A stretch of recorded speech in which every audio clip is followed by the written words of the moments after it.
Quer saber? Fala tu. Desapega do planeta que a gente vai invadir. Já é.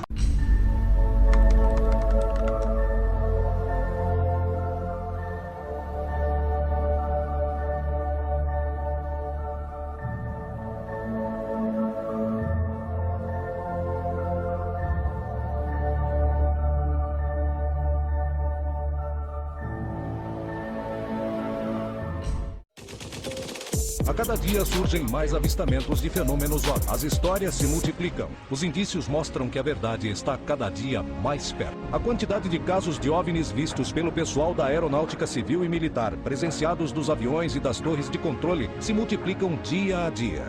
Argentina, 1995. México, 1983. Chile, 1997. México, 1994. Por que existem tantos casos? Porque muitos dos envolvidos nesses incidentes temem contar suas experiências. E isso é uma coisa que nenhum governo quer admitir aos cidadãos, que eles não têm nenhum controle da violação do espaço aéreo. Testemunhas qualificadas, registro de evidência por aparelhos específicos para detectar objetos que voam e investigações oficiais que nem sempre vêm à tona. Se a maioria das pessoas percebe que o OVNI está voando o tempo todo e não podemos fazer nada para detê-lo, haverá muitas pessoas com medo por ele. Henrique Colbeck Vergara é controlador de tráfego aéreo em um dos maiores e mais movimentados aeroportos do mundo. Antes eu não prestava atenção no fenômeno. Era algo muito distante, como normalmente nós humanos fazemos, até que algo me aconteceu e me fez refletir. No transcurso da noite, pude ver um objeto acima do Hotel do México. Era um objeto luminoso. Nós éramos os únicos que não sabíamos deles. Na noite de julho de 1994, um OVNI foi visto perto do aeroporto de Benito Juárez, na cidade do México.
As organizações que não revelam toda a informação sobre objetos voadores não identificados.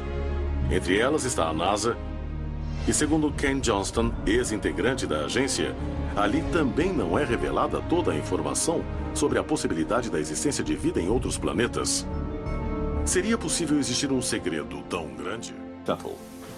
Anomalous objects seen on the STS-48 mission footage, taken on the 15th of September 1991, have been explained away by NASA as nothing more than ice crystals, whose sudden movement was caused by the release of directional jet nozzles from the shuttle itself.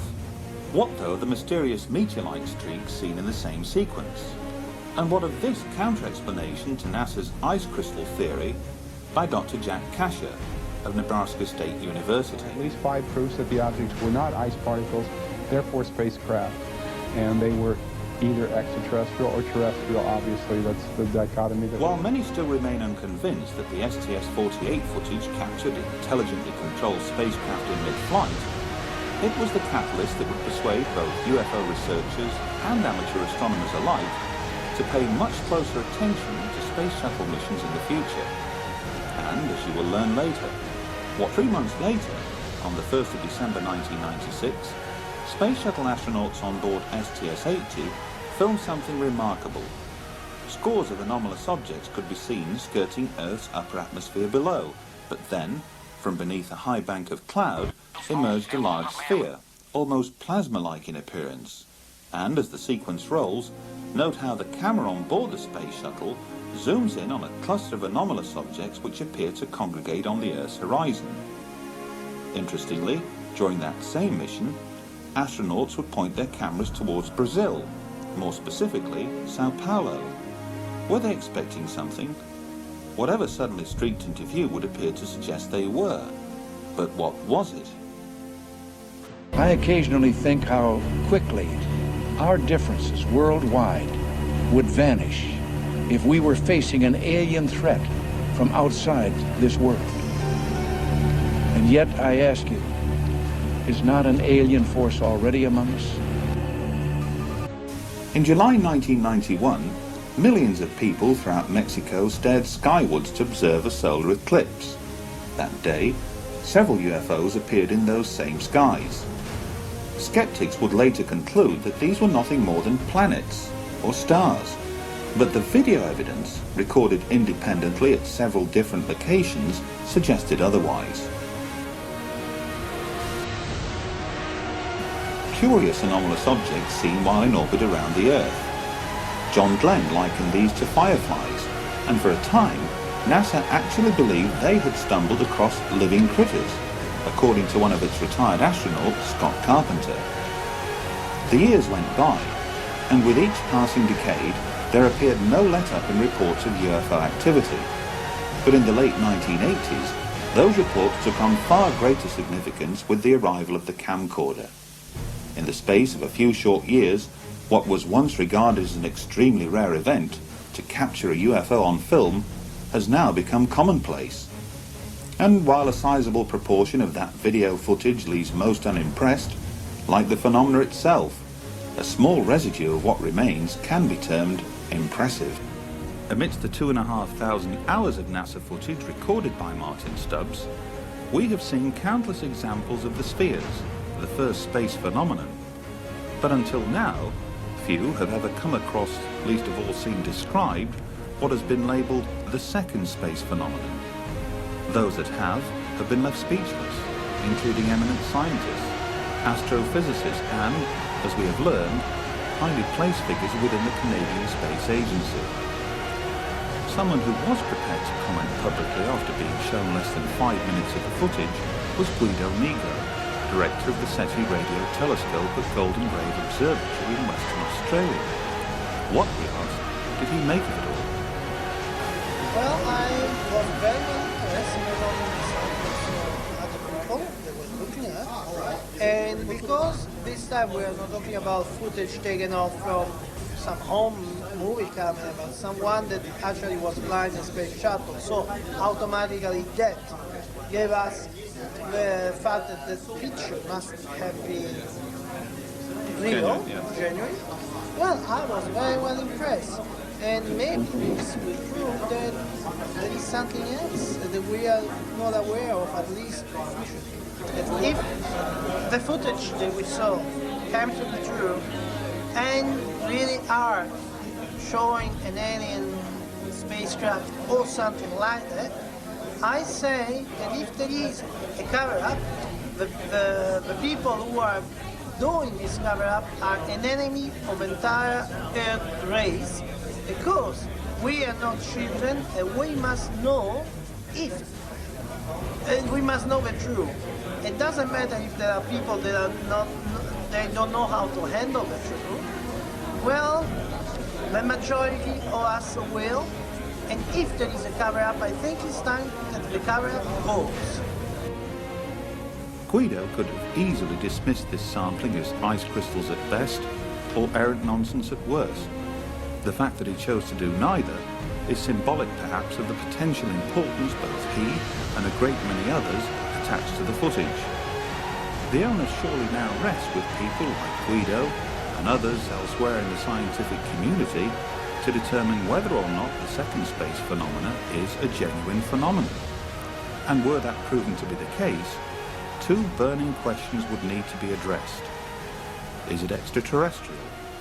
And is it intelligent? If the answer to either is deemed yes, we could have arrived at an historic moment. For Martin Stubbs, it would be the vindication of what he and millions like him have always maintained, that we are not alone in the universe. His, after all, was a chance discovery, a fleeting glimpse of something that sped across his television monitor that most would fail to notice. He focused on that. He looked for more of the same, under different conditions, and found them in abundance. But found what exactly? Some of the greatest scientific discoveries known to man have often been born from chance events. But is it remotely conceivable that one of the greatest discoveries of all time could have been similarly unearthed by a humble cable TV manager operating out of a small community station in Vancouver? History will surely go on to determine the truth, provided, that is, others within the scientific community are equally prepared to explore the limitless possibilities now before them. But who among them will be courageous enough, ambitious enough, to step forward and examine this evidence? There will be many who will choose to ignore it, blinded by self-imposed scientific dogma and bland indifference towards all who champion the extraterrestrial hypotheses. But those that do express an interest may well find themselves embarking upon one of the greatest scientific treks of all time. I can't explain it because I don't really think that's my job right now. I'm merely a person who's gathering grains of salt together and putting them in front of you. It's as if you have a carpet and you have a handful of salt and you throw the salt on the carpet. You look and you don't think there's any salt there. But when you gather it up, put it back in your hand, you have something.